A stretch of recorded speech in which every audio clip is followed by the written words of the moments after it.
West Ham United won, Bayer Leverkusen won. Bayer Leverkusen win 3-1 on the night on aggregate. Listen, what an absolutely gallant performance by West Ham United. That first half was superb. Some of the best football I've seen us play all season, to be quite honest. We were at it. We needed to get an early goal, and we did just that. You know, every player put their heart and soul in that first half. We had Fabianski in goal, of course, Sue Fowl on the right, Zuma and Agurd, who had to go off with an injury, and then Stool walked. Ogbonna came in, who did admirably well as well. Aaron Creswell, I mean, you try and tot up the average age of Ogbonna and Creswell on our left side of defence. What's that? 34 and 31, something like that. But they did brilliantly. Alvarez was fantastic in the middle of the park, alongside Thomas Souček. Unsung hero Souček gets himself in there, and he put in another fantastic performance. JWP as well, you know, along the other midfield was superb. Fantastic to have Bowen back. He really made us tick, and what a fantastic cross for Antonio to score our opening goal. Kudus out on the left. He had a lot more success in the first half. They doubled up on him in the second half. They knew what they had to do to shut us out, and Kudus didn't have as great a game in the second half, only because they doubled up on him. And of course, Antonio up front. Listen, I have been an Antonio, what's the word?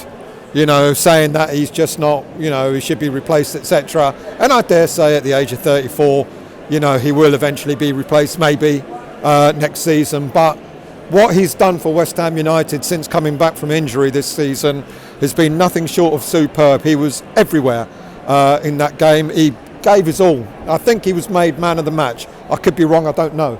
But he gave everything that he could give.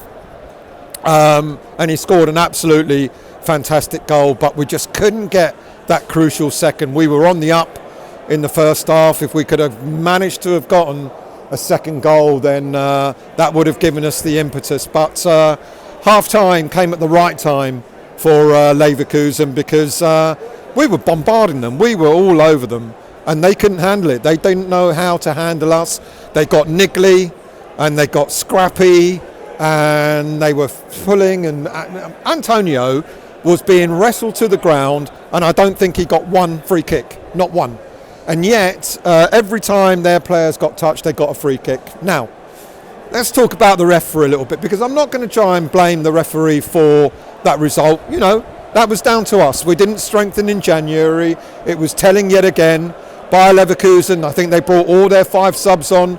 I mean, they made an early change, didn't they? Because Kudus was tearing them apart on the left-hand side, and they changed their right back or their right centre-back, whatever.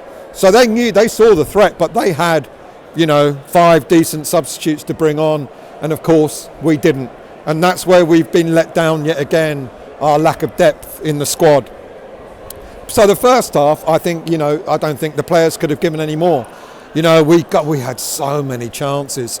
The goal line saved by the keeper from Bowen, several other saves, etc.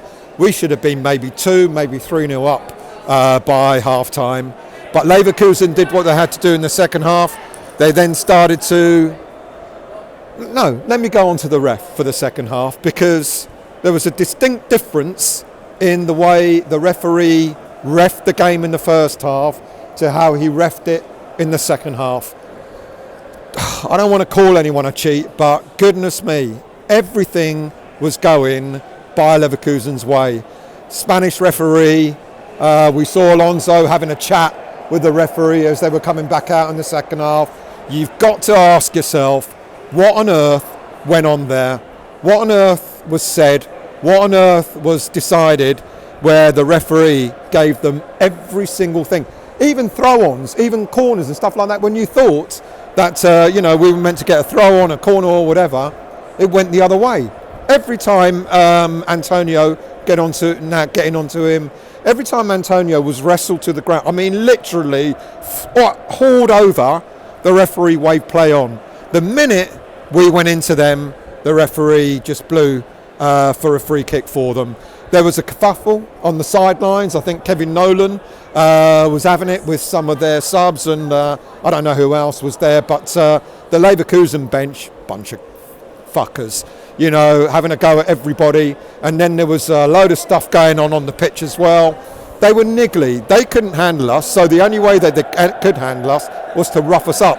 And they were allowed to get away with it in the second half. There were fights on the pitch and everything between players. I think Kudus got involved. Antonio was involved. They were having a go at all of our players in order to put us off our guard.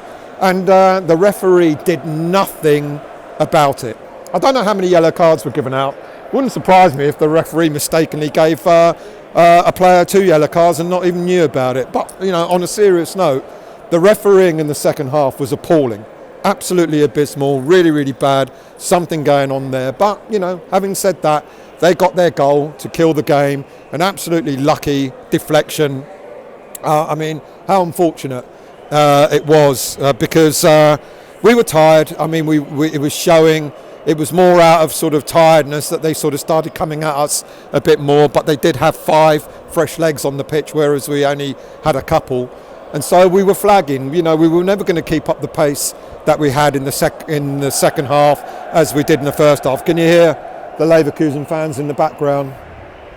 Anyway, look, it's been an absolutely fantastic 3 years. If we don't make Europe through the league, and it's looking likely that we won't, Chelsea have got 2 games in hand over us. They're likely to overtake us over the next few weeks. All we can do now is just keep trying to win our own games and seeing how we get on. But we let ourselves down against Fulham. I think that's where we blew Europe for another season, because it was always going to be a tall order getting into Europe through the Europa League after conceding 2 goals out in Germany. And that second goal was telling. Leverkusen did the job. They were niggly, they were nasty. The referee let them get away with it. But we can't just blame it on that. It was down to us not having the depth in order to sort of keep going in the second half, and that's such a shame. That the same thing that happened 2 seasons ago when we were in Europa League in the semi-final is the same thing that happened this season in the Europa League in the quarter-final, where our lack of depth has been telling. Great 3 years in Europe. Had some absolutely fantastic times. If we don't get back into Europe again next season, it's been absolutely superb. I've loved every minute of it, every trip, every journey, win or lose or draw. It didn't matter what happened while we were away, because the journeys that we've made to various places around Europe have been absolutely superb, and I'll never forget it. But maybe, just maybe, regardless of who might be in charge of West Ham United next season, it might be a blessing in disguise. We go next season with only the league and domestic cups to worry about, without Europe, and who knows what might happen. Oh my word! Science! How you doing, mate? You well? Carry on. Go on. I'm going for a picture. You're going for a picture? Kids. Oh, go on then. What do you think? Quickly, what do you think? Do you know what? I'm proud. There's nothing else I can say about that. I'm proud of the performance, and we gave it everything. We just didn't take our chances, but I don't know, we've walked away with my head held high. We nearly took the only team in Europe who haven't been beaten by anyone, and we were, 5 minutes away from doing it. Yeah. Performance has stepped up by everyone. Antonio, wow, unbelievable. Superb. Kudus is just a special player. I don't know what else to say. Any words about the referee? Oh, listen, I don't want to blame the referee because I don't like, but he's awful. He was a disgusting. Second half, he left the game very differently to the first. He lost the bench, he lost the pitch, he lost everyone both sides. But yeah, he was a disgrace of a referee. But I don't think any of his decisions would have turned the game. But he just blocked the game. Yeah. He blocked the game from actually getting into a flow. And there was a couple of free kicks that we should have had that probably would have been dangerous. Well, Antonio got wrestled to the ground. And his shirt was blatantly pulled. Yeah. But it is what it is, isn't it? So another year out, but we'll see. You never know. That could be a little. Never know. Never know. Good to see you, mate. Good to see you. Speak to you soon. All right. Let's go get a picture down here. So there you have it. Look, it has been superb, and as Anton just said, absolutely proud of West Ham United. Absolutely proud of the team. What they did tonight. No one can fault them. Let's try and get those types of games, that kind of performance in for the rest of this season and see where it takes us. You never know, we might still just make Europe, but it's going to be a tall order. So there we have it, the end of our European run this season. Let's see if we get back into Europe next season. Proud of West Ham United, proud of the performance that we put in tonight. No one can fault any player at all. It's been a wonderful journey. I'll be back doing a live show. West Ham Weekly will be back on Monday night, but in between that we've got Crystal Palace, and I'll probably do another show in between, you know. So all my personal stuff has now been sorted, so I'll see you all very soon.